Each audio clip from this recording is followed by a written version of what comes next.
আসসালামু আলাইকুম। এই ঈদের বন্ধে আমি নানার বাড়িতে বেড়াতে আসার পর আসলে চিন্তা করলাম, যেখানে আমাদের আমাদের না আমার নানা এবং নানি যেখানে শুয়ে আছে এই কবরস্থানে, সেখানে আসলে আমি ভিডিওটা না করে পারলাম না। কেননা একদিন চিরস্থায়ী এবং মাটির ঘরে আমাদের প্রত্যেকটা লোককে যেতে হবে। এইটা সেই আমাদের বাড়ির গোরস্থান। অবশ্যই গোরস্থান বলে সবাই চিনে। ইভেন আমাদের গ্রামের বাড়ি এদিকে সাতকানিয়া, গোরস্থান, ফুটিবিলা, এগুলোই আমাদের পরিচিত নেম। এমনি আমাদের অরিজিনাল নেম হলো, আমাদের গ্রামের বাড়ি হলো গোরস্থান শিকদারপাড়া, এবং এই গ্রামের নামটাই গোরস্থান হিসেবে পরিচিত। গোরস্থান শিকদারপাড়া, ফুটিবিলা ইউনিয়ন, এমসরহাট, লোহাগাড়া, এটা বললে সবাই অবশ্যই চিনে। এটা হলো সেই ঐতিহ্যবাহী গোরস্থান। মন্ডলমুড়া, মন্ডলমুড়া এবং মন্ডল বাড়ি বলা হয়। আশেপাশে এগুলো ছিল আমাদের চির পরিচিত মন্ডল বাড়ির স্থান। এবং পুরাটাই একটা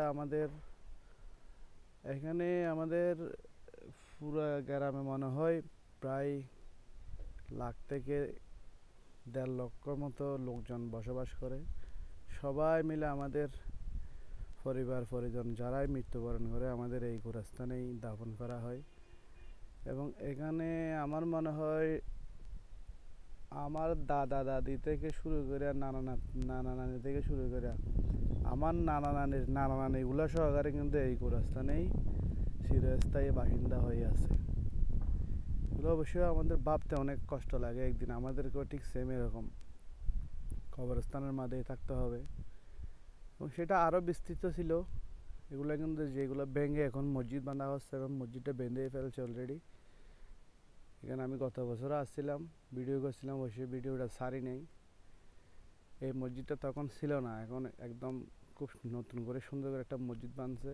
এবং এখানে যে উঠানটা করতেছে, এগুলো কিন্তু অনেকগুলো কবর ছিল এখানে। আমার জানা মতো আমরা যখন ছোটোবেলা ছিলাম এখানে অনেক কবর ছিল। এবং এই শুধুমাত্র এই যে সামনে একটা ড্রাম দেখা যাচ্ছে, ড্রামের এরিয়াটা ছাড়া আমি যেখানে দাঁড়িয়ে আছি হয়তো বা এখানেও একটা কবর ছিল।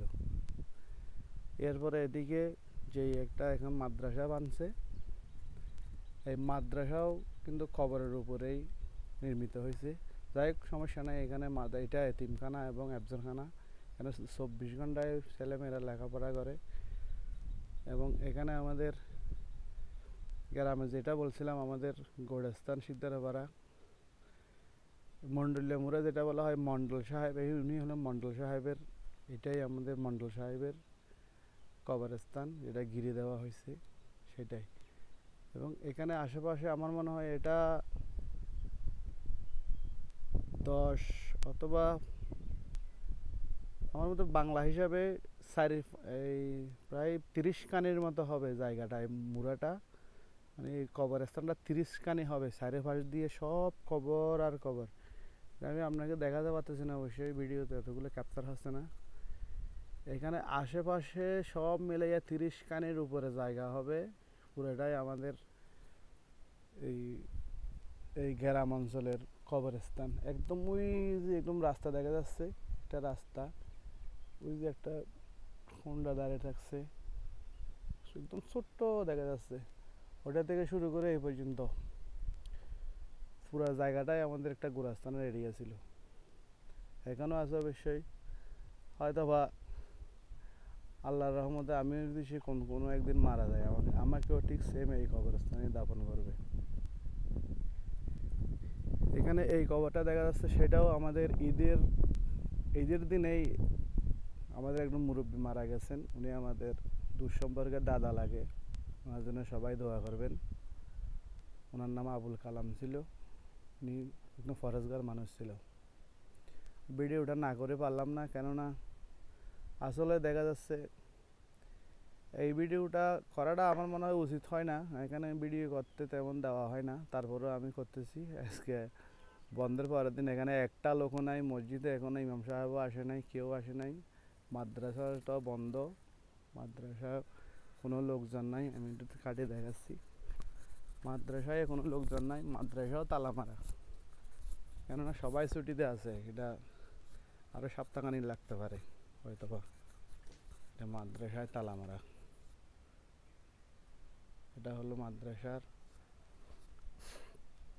যেটা বলা হয় আমাদের বৈঠক স্থান, এটাই। এটা পুনর্নির্মাণ হচ্ছে মাদ্রাসা, এবং এটাই আমাদের সেই একদম আমরা যখন ছোট ছিলাম তখন এখানে মসজিদ ছিল, কিন্তু একদম ছোট্ট একটা মসজিদ ছিল। বললে এটা একদম বেড়া দিয়ে করা ছিল, বেড়া দিয়ে মসজিদটা বেড়া দিয়ে করা ছিল। এখন মোটামুটি খুব সুন্দর একটা মসজিদ হয়ে গেছে ইনশাল্লাহ। সবাই এখানে, এটা নতুন করে নির্মাণ করা হচ্ছে, খুব সুন্দর হচ্ছে। মসজিদের দরজাটা একটু দেখাই আমি, এটা খুব সুন্দর করে এখানে ডেকোরেশন করা হচ্ছে। গোরস্থান মন্ডলীয় মুড়া বাইতুন নুন জামে মসজিদ লোহাগাড়া চট্টগ্রাম। খুব সুন্দর হয়েছে, দরজাগুলো খুব সুন্দর করে এখনো করা হয় নাই। এই দরজার এই কভারটাও এখনো তোলা হয়নি। গোরস্থান মন্ডলীয় মুড়া বাইতুল নুন জামে মসজিদ খুব সুন্দর হয়েছে, আমি খুশি হয়েছি। আমি আজ থেকে 25 থেকে 26 বছর আগের কথা বলতেছি। তখন ছিল একটা, এই যে এটাই ছিল, এই যে কুড়োগড়ের মতো এটাই ছিল মসজিদ। অবশ্যই ছোট্ট, একদম ছোট, 15 থেকে 20 জন লোক ওখানে নামাজ পড়তে পারতো এরকম। এখন যে বড় করে এখানে উঠান করা হচ্ছে, এটা মাদ্রাসা ময়দান হবে। এটা প্রচুর কাজ চলতেছে মাদ্রাসা ময়দানের জন্য। এখানে মাহফিল প্রত্যেক বছর মাহফিল হয়। মাহফিল